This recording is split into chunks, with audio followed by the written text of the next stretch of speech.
Tiba-tiba, langit mendadak menjadi gelap, air laut bergejolak, batu-batu karang muncul dari permukaan laut. Perahu mereka menjadi permainan gelombang, dilontarkan tinggi ke atas, disambut dan diseret ke bawah, seolah-olah tangan malaikat maut atau ekor naga laut yang menyeret perahu ke dasar laut, akan tetapi tiba-tiba diayun lagi ke atas, ditarik ke kanan, didorong ke kiri. Tiba-tiba Swat Hong menjerit. Segulung ombak besar datang dan menelan perahu itu. Mereka gelagapan karena ditelan air, kemudian mereka merasa betapa perahu mereka dilambungkan ke atas. Keduanya terpental keluar, akan tetapi masih saling bergandeng tangan. Cepat Sin Leong menyapu mukanya agar kedua matanya dapat memandang.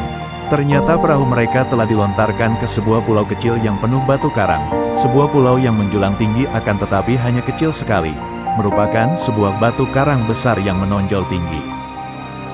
Sin Leong tidak mempedulikan tubuhnya yang terasa sakit semua, membantu Swat Hong merangkak bangun. Pipi kanan dan lengan kiri Swat Hong berdarah, akan tetapi gadis itu pun agaknya tidak merasakan semua ini. Tersaruk-saruk dia dibantu Sin Leong merangkak dan menyeret perahu ke atas. Kemudian mereka melanjutkan pendakian ke atas puncak batu karang itu dengan susah payah.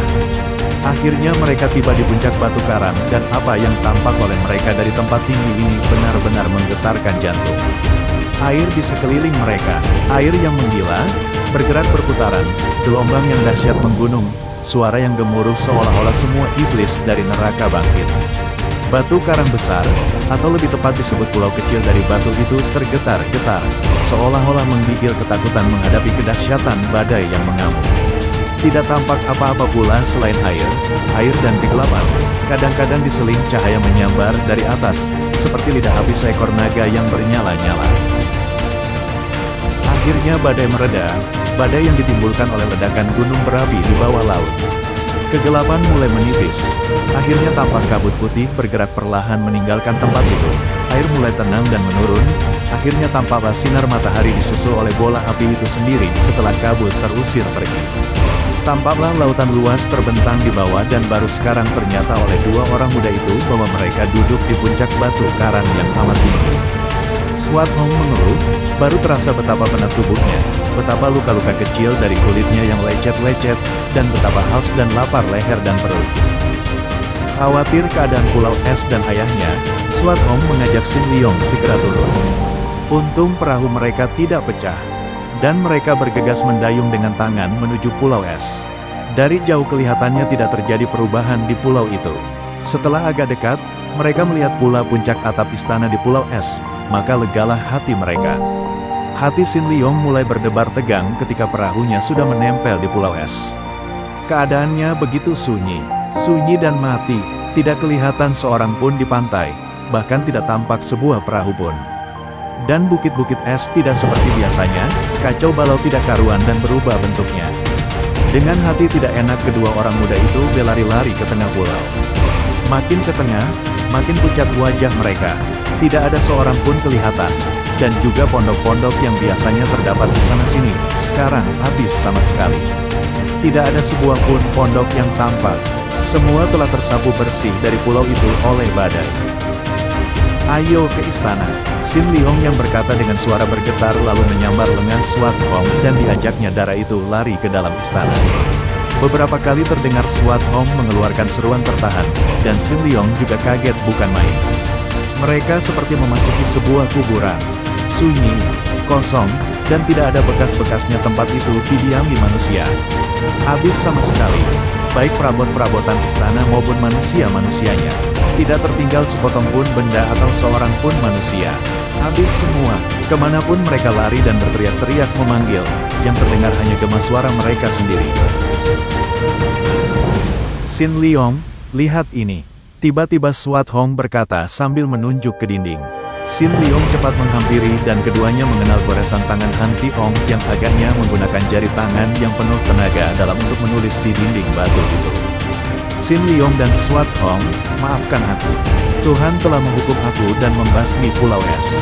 Pergilah kalian mencari wanita jahat itu, rampas kembali semua pusaka.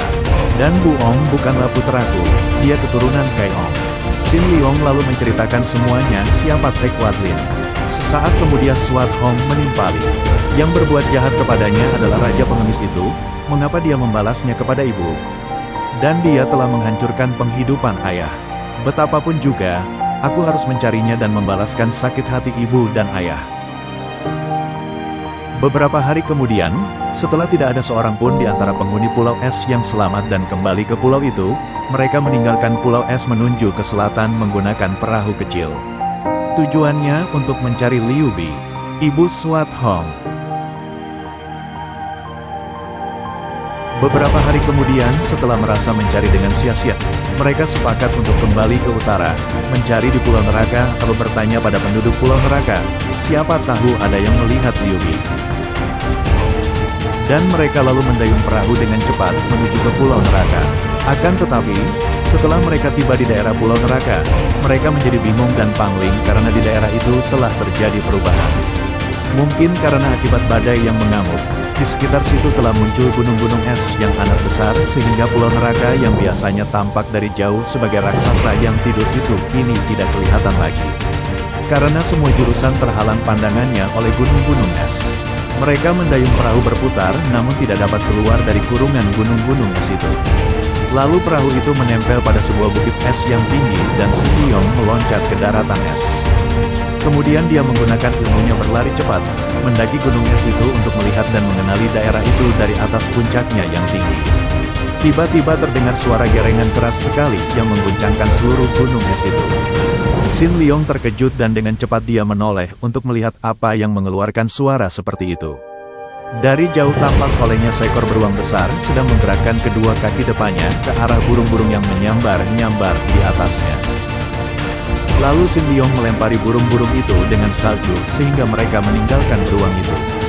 Rupanya burung-burung itu ingin memangsa ular besar yang telah dikalahkan beruang dalam pertarungan sebelumnya.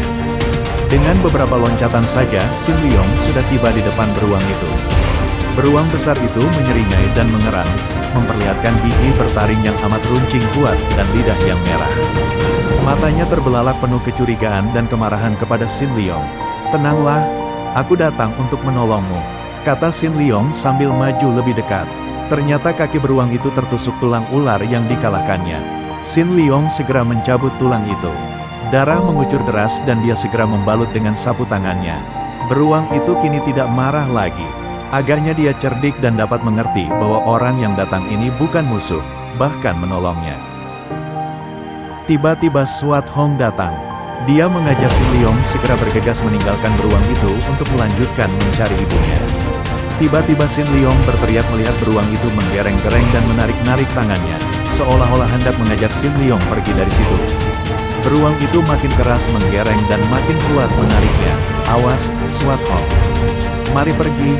Dia menghendaki demikian, entah mengapa, Xin Liong memegang erat-erat lengan Swat Hong dan membiarkan dirinya diseret oleh beruang itu. Binatang itu mengajaknya setengah paksa berlompatan dan berlarian ke gunung es yang lain yang berdekatan. Baru saja mereka melompat ke atas gunung es lain itu, tiba-tiba terdengar suara keras dan gunung es di mana mereka berada tadi telah pecah berantakan menjadi keping-keping kecil. Kiranya gunung es itu ditabrak oleh gunung es yang lain dan hal ini agaknya telah diketahui oleh si beruang dengan nalurinya. "Terima kasih, kakak beruang. Kiranya engkau malah menyelamatkan kami berdua." Akan tetapi Swat Hong merasa tidak senang. Dia ingin segera melanjutkan perjalanan. Tetapi Xin Liong bersikukuh untuk menyembuhkan si beruang dulu. Maka dengan marah, Swat Hong melompat pergi meninggalkan Xin Liong. "Ayo kakak beruang, kita cari tumbuhan obat untuk menyembuhkan lukamu. Lalu aku akan melanjutkan membantu Swat Hong lagi," ucap Xin Liong pada si beruang. Dan beberapa hari setelahnya, si beruang sembuh. Ketika Xin Liong menemukan sebuah perahu dan akan melanjutkan perjalanan, si beruang ternyata memaksa untuk ikut. "Ayo lompat ke sini kalau mau ikut," kata Xin Liong. Si beruang dengan ekspresi senang lalu meloncat ke dalam perahu. Mereka kemudian melanjutkan ke Pulau Neraka untuk menyusul Swat Hong dan mencari Liu Bi.